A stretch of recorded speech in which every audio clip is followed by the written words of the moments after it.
We just sang, surely the presence of Spirit is in this place. Do you feel it?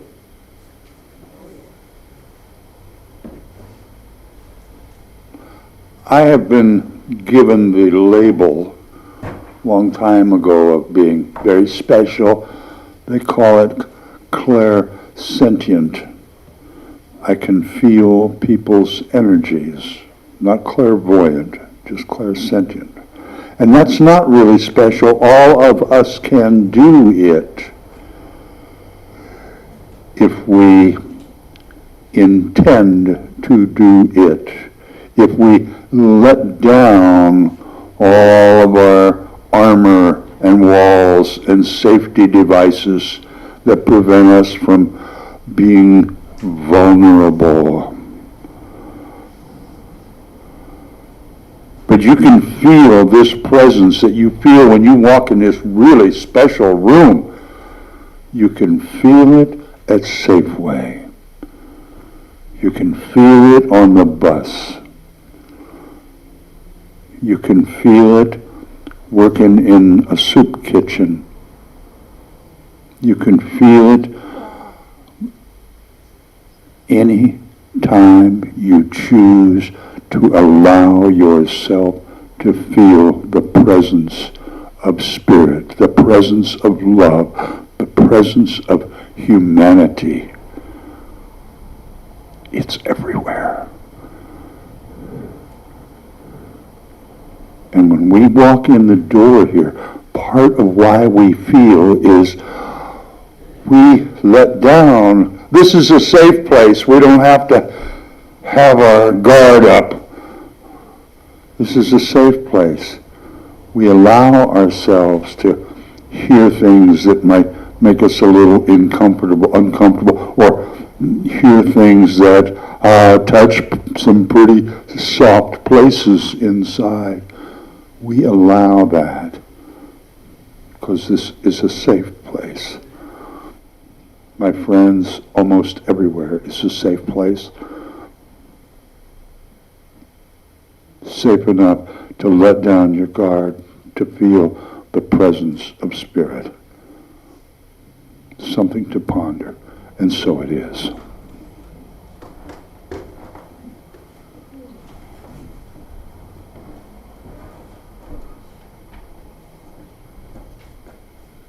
Good morning, all you lovely people. Good morning, Mike. Good to see you all again.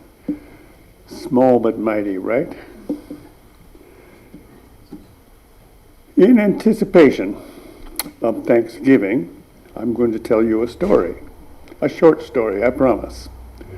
And the story starts out the same way I started out. In anticipation of Thanksgiving, an elementary school teacher told her students to draw what they were thankful for. As this teacher learned, some of the most moving lessons are taught not by the teachers, but by the students.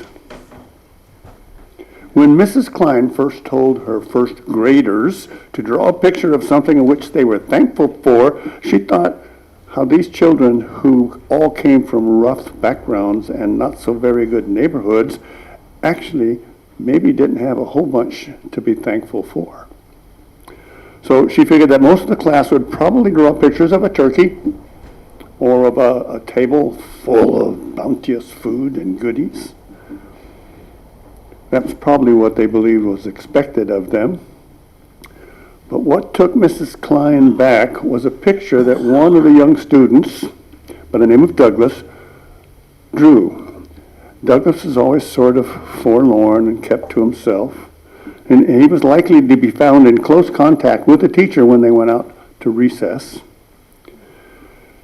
And then she showed the class the drawing that Douglas made. It was a drawing of a hand. Obviously, a human hand.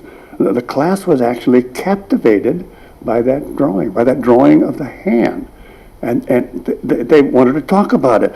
I think it must be the hand of God that brings us food, one student said. And another said, a farmer's hand, because they grow the turkeys. And then Sirius Lavinia spoke up. It looks more like a policeman, and they protect us. I think that it is supposed to be all the hands that help us, she said, but Douglas could only draw one hand, so that's why we only got one hand. Mrs. Klein had almost forgotten Douglas in her pleasure with the way the class was reacting to the drawing of the hand and the discussion that ensued. So she decided that she had to talk a little bit more to Douglas. So she assigned other children, a work project, and then she went over to Douglas and she leaned down to him and said, "Whose hand is it, Douglas?" And Douglas mumbled, "It's yours, teacher." Then Mrs. Klein recalled that she had often taken Douglas by the hand and walked him out to recess. He seemed to appreciate that. She often did that with some of the other children, but seemed like more often with Douglas. And that's why it meant so much to him, apparently. Perhaps she reflected this was her Thanksgiving and everybody's Thanksgiving, not the material things given unto us or the magnificence that we give to other people while we're praising ourselves, but perhaps it's the small ways that we give something, usually of ourselves, to something that they treasure and value, and maybe even will draw a picture of eventually. Namaste. Wayne, thank you. That was a wonderful mini message. Oh, well, good morning. How's everyone this morning? It's a little crisp, but it's a gorgeous day. We'll start off, I've got a bunch of announcements this morning, but we'll start off, first thing, 7:30 tonight, Healing Circle. Yes, every night, every Sunday night. Every Sunday night, 7:30, Healing Circle, right here. Might remind everyone to check right inside this door, next door, in the hall, there's a calendar, said flower calendar, and you can sign up what Sunday you're going to bring flowers. Gives you a great opportunity. We need next Sunday, we lost them. We need next Sunday flowers, okay. So there's a great opportunity to be something special that I'll put on my thank you picture, whoever does that. So, all right, we've got next Sunday is also a board meeting at 9 o'clock. Next Thursday is book group. Spiritual. Oh, Thursday at 10 o'clock in the hall, book group, 10 a.m., spiritual book study group, right? Okay. If you are here for the first time, please feel welcome. Actually, we're some amazingly great people here.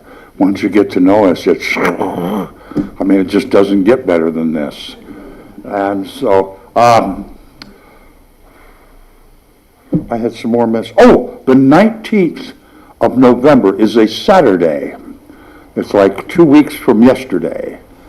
We're going to have a work day, doing some outside stuff. David, tell us about what you have planned for that.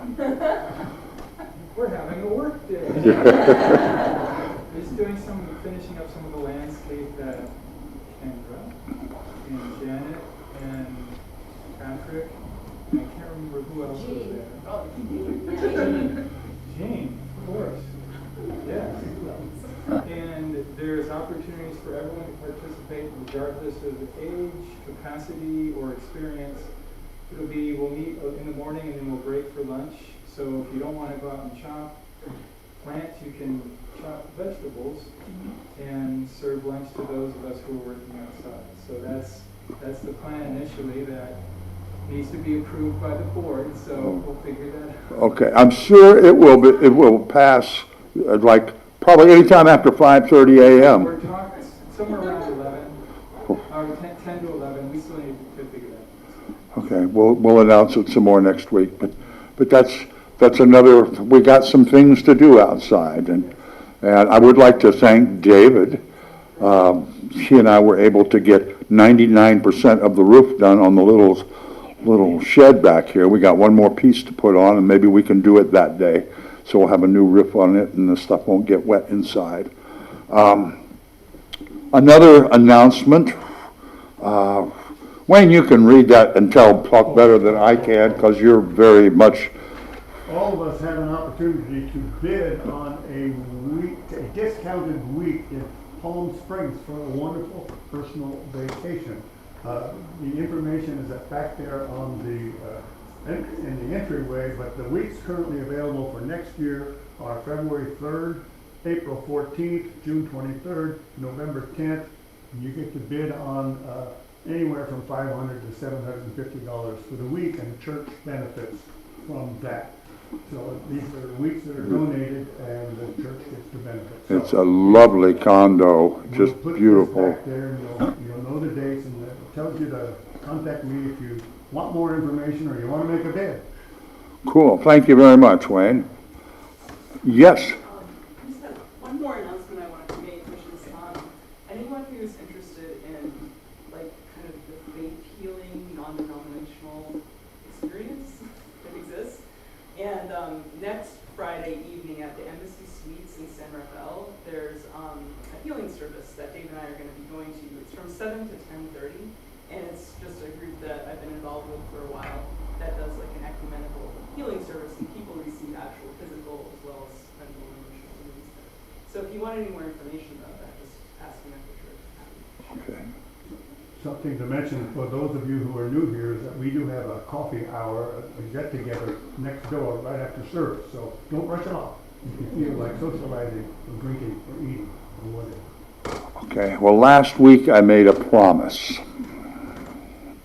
The Beauties and the Beast. Now, I'm going to pass this around, but for those of you who don't know, this is Vivian Clark, who passed last week, and this picture was taken February 20th, 2013, and Vivian, in this picture, was 3 months shy of being 87, and I guarantee you she was wearing high heels, and if you'll notice, she's got kind of a sassy little look on her face. I know Vivian very well. That sassy little look is actually a bottle and a half of Chardonnay look, for sure. So Wayne, if you'd pass that around, and everyone can see our beloved, that's Wayne's wife, Nancy, My beloved wife, right? and Yvonne Van Dyke is sitting right over there. And Patrick McCarthy is in that picture too. There's a little story about that. Should I tell the story? You're up to it. How this came to pass, this event that's in this picture is the awards ceremony for the annual awards ceremony for the Chamber of Commerce. And that particular year, we had a theme. Every year, people dress up, wear Hawaiian shirts. That year was Hawaii. And our executive director, Suzanne Whipple, said, wouldn't it be nice if we could get all the guys on the board to put on hula skirts and coconut braziers and do a hula for everybody? And I said, Suzanne, that's the stupidest idea I've ever heard. She said, stupid, kind of like, and she brought up something that I had done that was even more stupider than that I really didn't want folks to know about, which she was then decided it might be good if we share the stupidity of your great leader with the entire mass. And I said, where do I get a grass skirt? She said, oh, I have it for you. So that was the result of my stupidity and blackmail. And I told people, there's even a video about the little grass shack. And anyway, I told people that if they would like the ladies, if you'll notice the money in my brassiere, I told the ladies if they'd like their picture with an old Hawaiian drag queen, it would cost them money, and they just started stuffing the money, and we took a lot of pictures that night, made some money, so. But I did want you to see Vivian at age 86.7. So, quite a lady. That being said, any other yes? I wanted to thank some people that helped clean a lot of tables recently. 15 of the tables were cleaned over there. And Susan in our back row here, and Gloria, and Kelly isn't here today, and Mike. Okay. Thank you very much. Yes, I made that comment last week. They look amazing, amazing. They were really disgusting before.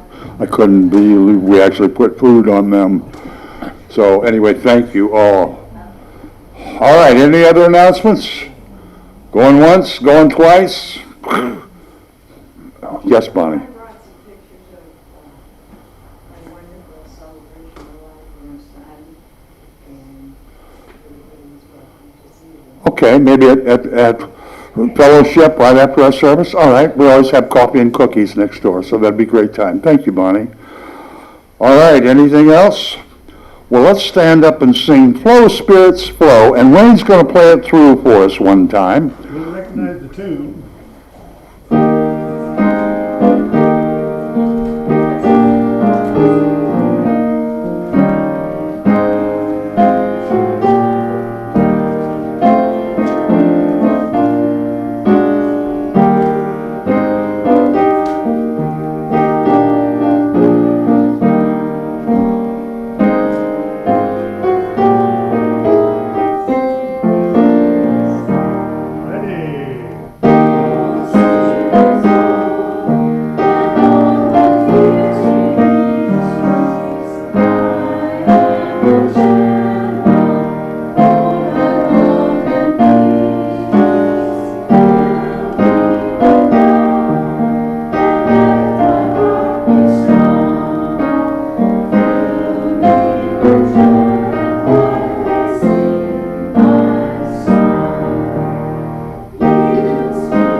Now, if you are here for the first time, do not sit down, do not be frightened, but we are now going to greet each other in the traditional Church of the Oaks fashion or in whatever way you might be comfortable.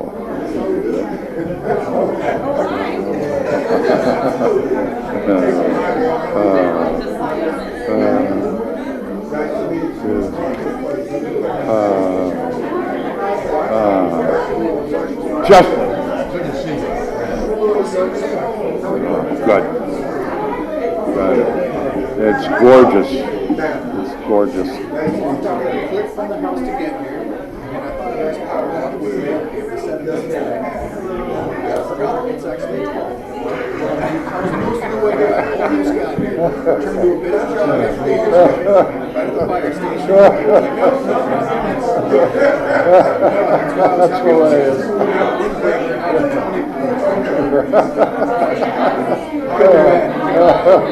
Well, I hope it was worth the effort.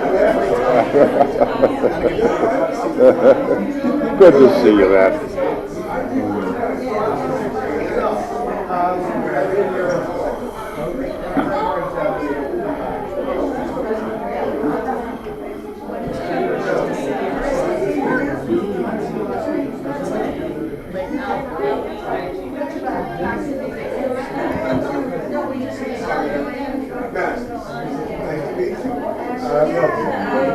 What you split the area?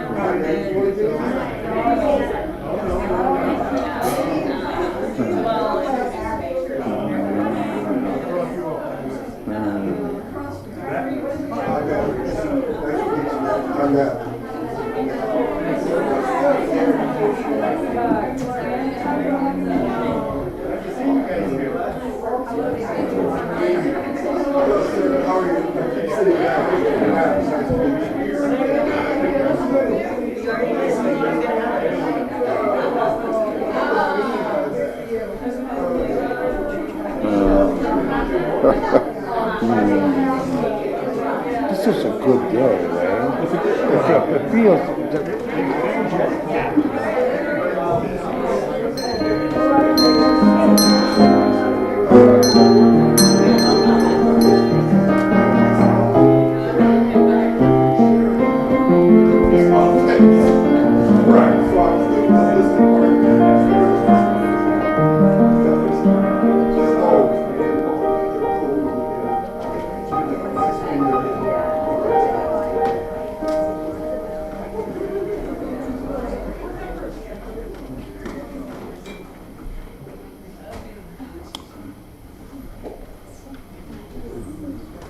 Wayne's mini message this morning talked about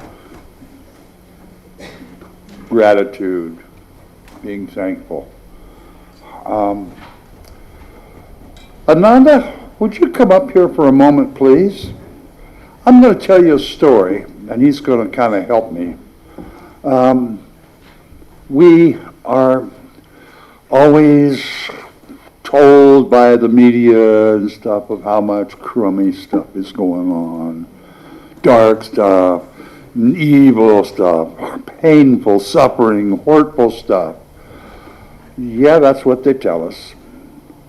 But if we look around and look away from all the corporate media and biased media and just look at people, there's some really good things that go on that we just, for the most part, we just skip right over. I had a birthday recently, and I've got a granddaughter that lives in Ohio. She's working on an engineering degree. Her goal is to become a new technologies design engineer for NASA. She's a brilliant young lady. She's 20. She took a welding course, really loved it. And she said, you know, this last summer, she said, I got an intern job in a weld shop. She loved fabricating. And she sent me pictures and sent me stuff that she'd done. And she's very good at welding. And she said, but Grandpa, I don't think I want to do that for a living. It's really hot, and it's really dirty, and it's hard. I said, yeah, but you've done it.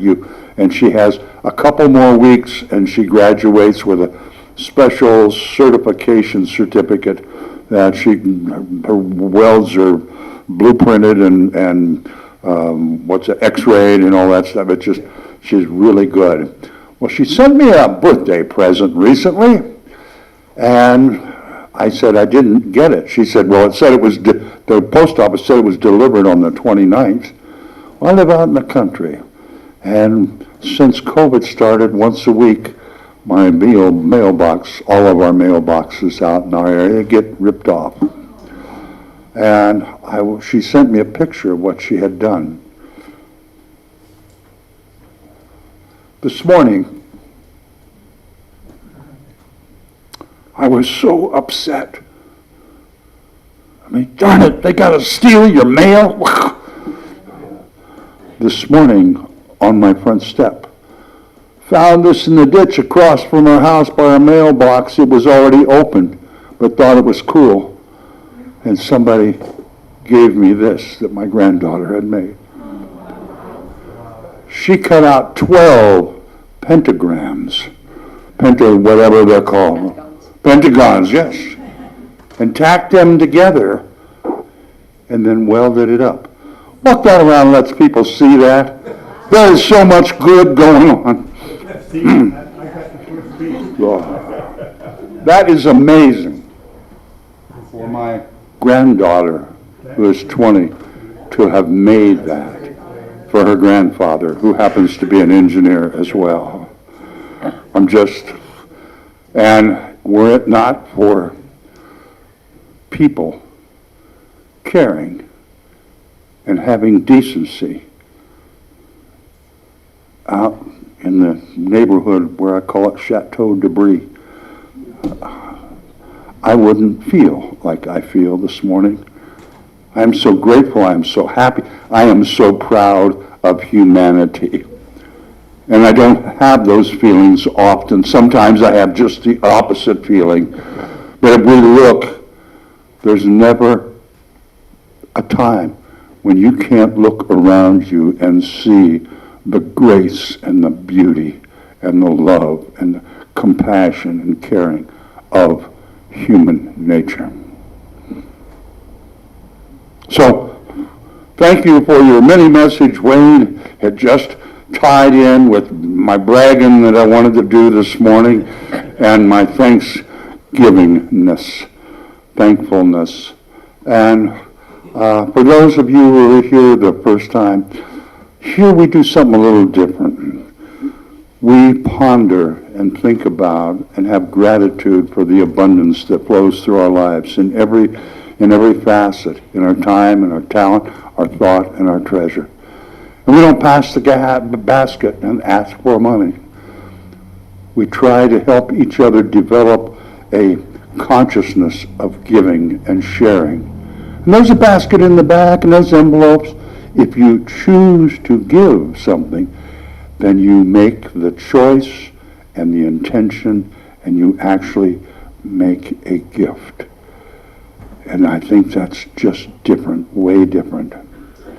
So let's read together our affirmation of abundance, may we? Gratitude is the key to the realization and manifestation of abundance. May we ponder that wisdom for a moment, Sarah.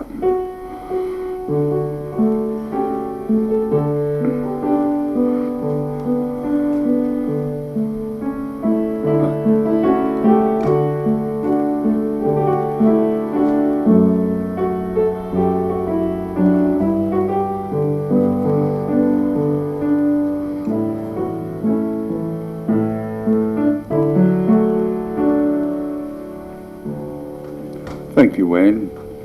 As we prepare for our practice this morning, let's sing together Only Believe, 152 in the Wings of Song.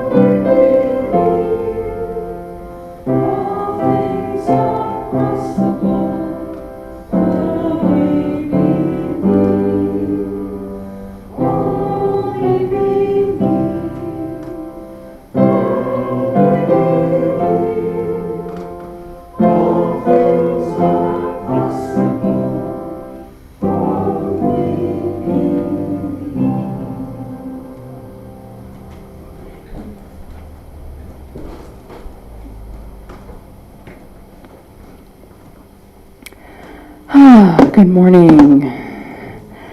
What a wonderful feeling in here right now. It's such a gift to be here. Complete honestly, I did not know what today's practice was going to be until about 2 minutes ago.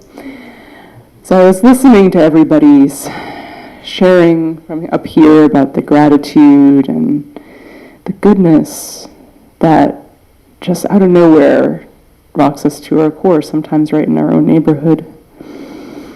I remembered a practice I learned years ago, which any of you who have worked a lot with affirmations, which I know is a lot of you, may be familiar with.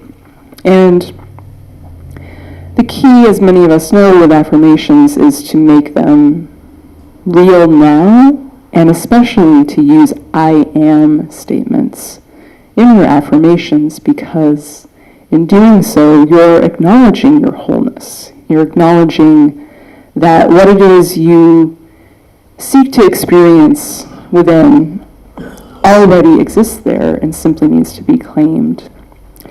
So the particular practice that came to me just now was a simple one of affirming I am as you breathe in, and then God breathed as he breathed out. I may have shared this before, but it's been quite a while if I have. So you breathe in and you think to yourself, I am. God breathed as he breathed out. I am. God breathed. This is a very simple but effective way to return your awareness to your God essence at any time. So let's take some moments in silence now to just, on our own breathing rhythm, to affirm that together. I am. God breathed.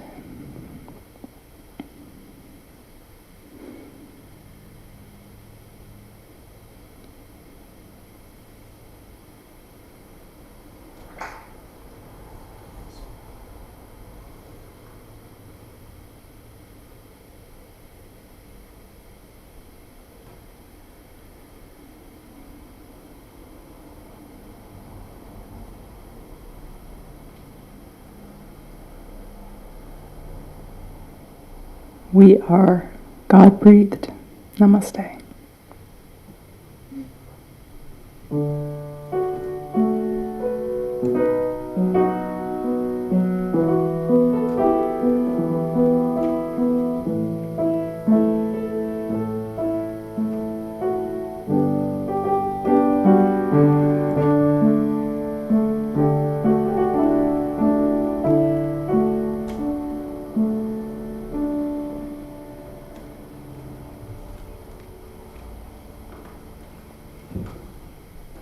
Thank you, Natalie. A rather different title to my message this morning. What does it say here? Dominance requires labels. I have studied in my lifetime, especially the last 10 years, societies, history, philosophies of societies. And for the last,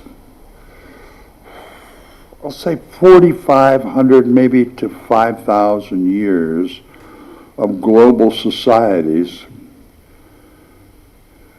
have had the common denominator of dominance. It wasn't always like that. There were some anthropologists who have studied the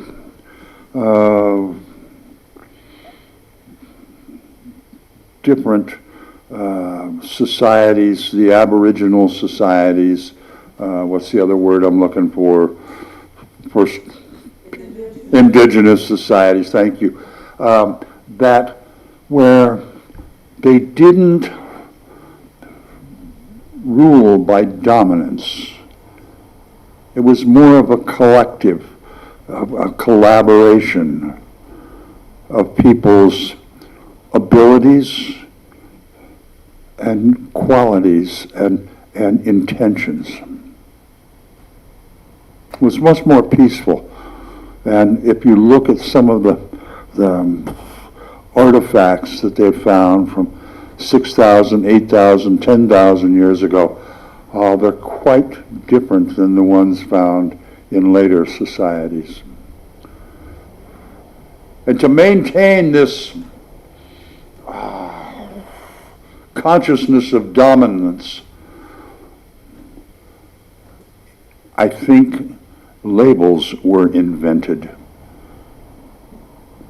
Because labels, they are given for like color, gender, class, religion, physical handicaps, sexual orientation,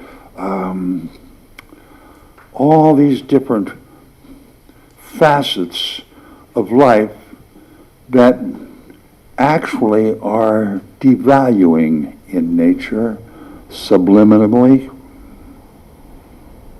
Even when we don't have malice at heart. I love people. All people. But yet I'll tell people my grandchildren are mixed. Why do I have to feel that I have to say that? It's just habit. All of us have these habits. Every one of us use labels. We've been socially indoctrinated to using labels. Give you an example. This is hypothetical. I don't know if any of you know my friend Bob. You've seen me hanging out with Bob. I'm sure you have. He's that black guy. You know, he's gay, and he hangs out with me a lot, except for Fridays when he spends his time down at the synagogue, and he makes pretty good living. He sells drugs for a living.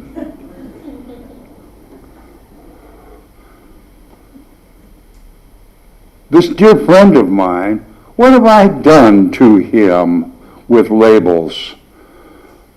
I have devalued him 6 different ways within our society. And he's my dear friend.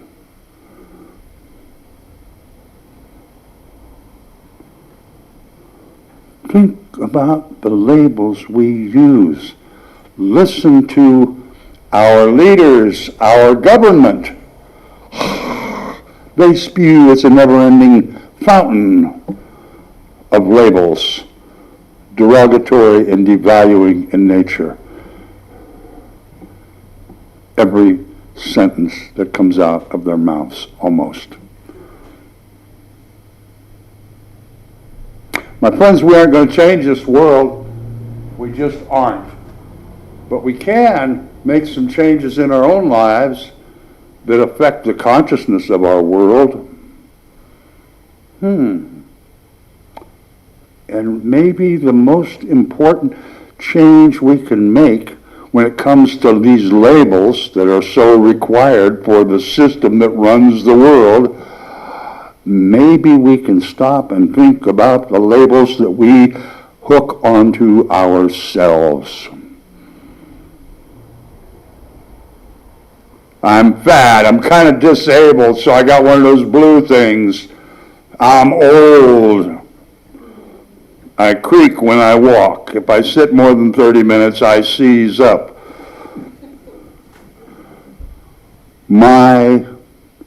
Me. What Natalie was talking about, just I am. What does that have to do with about how many pounds I weigh? Or my creaking, or my walk? I believe my own stuff. I live my own labels. No one has a right to label anybody. But when we do, too many times, whoever is labeled, or whatever is labeled, lives that label.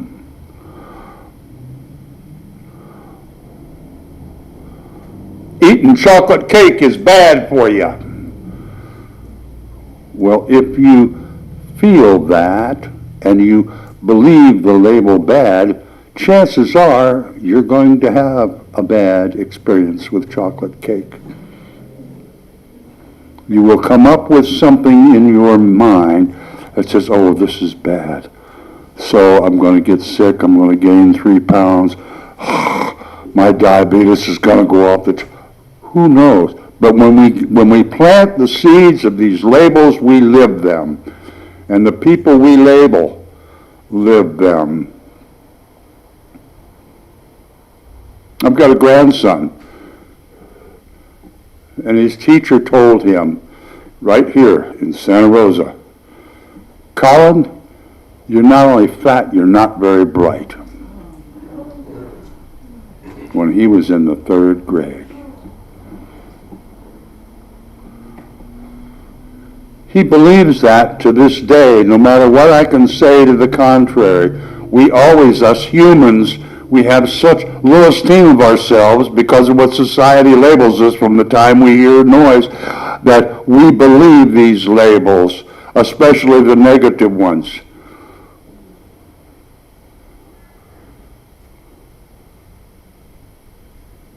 I'd like each one of you to take a moment and think about some of the labels you use on yourself.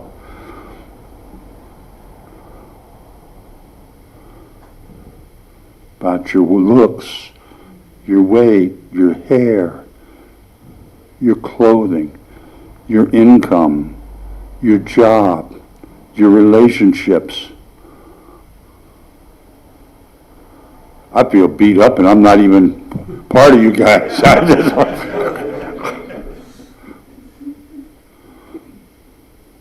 I'd like to read a couple quotes to you. One, Eckhart Tolle.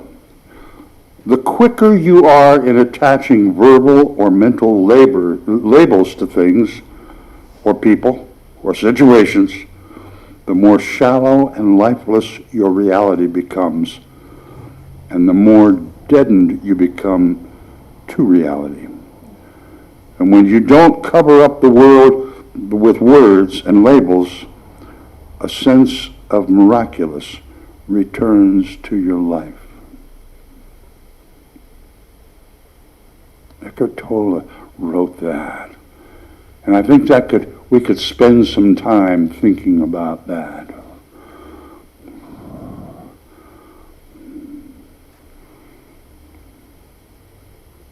Guys, how many times do you label yourself when you find yourself crying or feeling very emotional? What labels do you name to yourself and believe about yourself? How about you're just a feeling human being as a human being should be?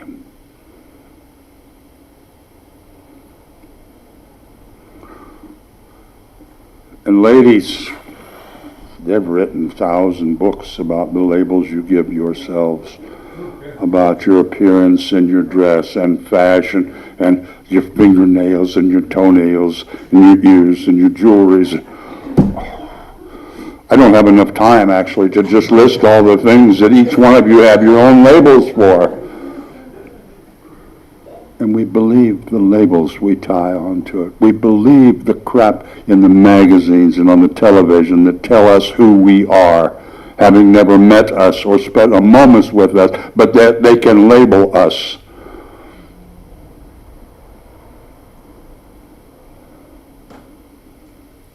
Our global society is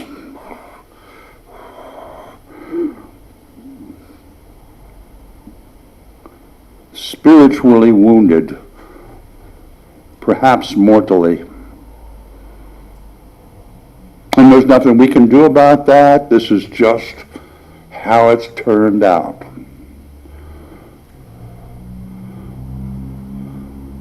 But we can start appreciating ourselves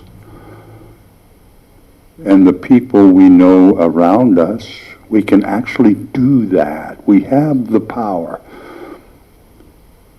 to stop ourselves from using these habitual labels that we put on everybody. And all of us do it, every one of us. With no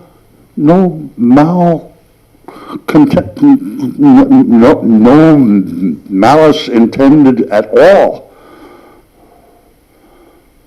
We just don't stop and think. Our words and our thoughts are things that can have great impact on someone else, and maybe more importantly on ourselves. Wayne Dyer wrote something that I thought was pretty cool. When you are spiritually connected, you are not looking for occasions to be offended, and you're not judging and labeling others. You are in a state of grace in which you know you are connected to God and thus free from the effects of anyone or anything external to yourself.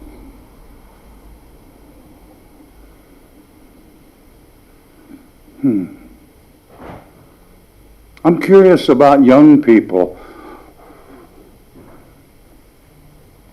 Ananda, I'm going to just point you. Do young people use labels like us old fogies do? Yeah? For sure? Okay. So it's pretty much everywhere, every facet of society. And for the most part, they aren't to build someone up.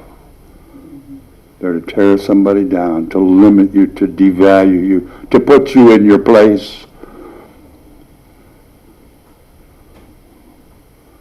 I think it was Harriet Tubman said, I freed dozens of slaves, and I could have freed more if they would have known that they were slaves.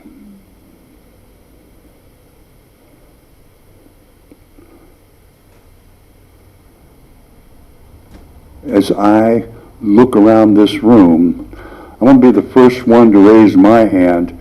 I have enslaved myself at times in my life when I didn't know if I could go on,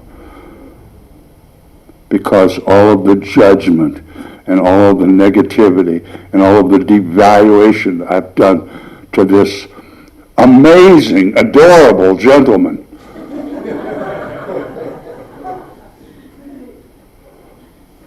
All of us do. We've experienced some joy in here this morning. We've laughed, we've giggled. I don't know if it's proper or not, but we've had a giggle about our recently passed minister, Vivian. But even in that, that's joy, and that's love, and that's appreciation. So my message this morning, my friends, is to look at yourself first. How many times a day do you devalue yourself? When you get up in the morning, have you got some set labels that you just put on like a shirt? Same old shirt, same old labels? You don't have to. You really, really don't have to. I'll use that quote that I read last week from, her name Bell Hooks. When you have love, you have the community of connection that goes with it. And there's a few of you in this room I haven't seen before, I don't think, that I don't know very well. But one thing I do know is everyone in this room, every human being in this room has love at their very core, an infinite amount. And when you think about the value and the beauty and the sacredness of that core in every human being, how in the world can you devalue that? Your own self. We're all unique. We all got goofy things about us. Yeah, we are. One of these days I'm going to change that.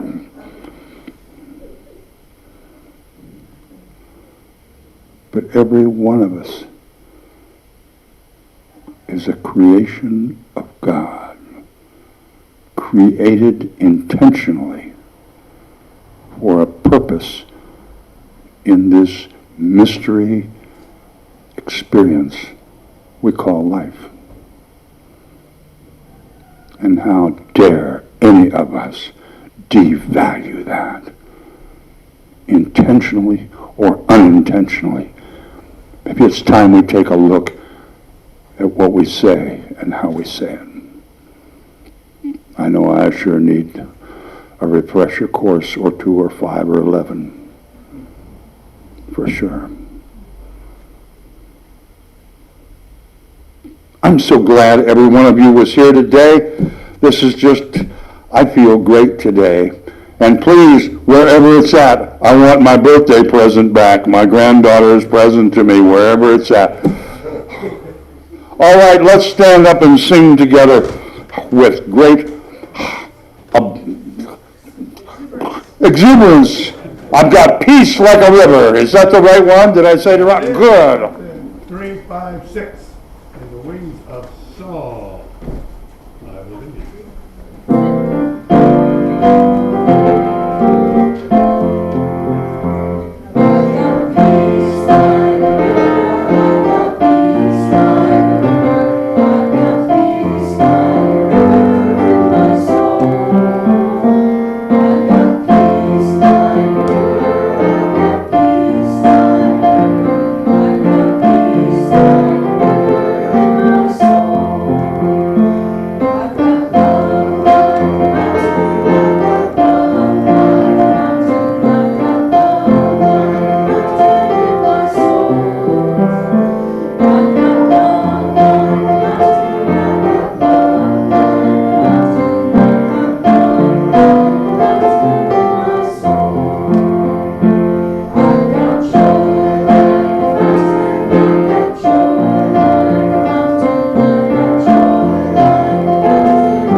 Hey.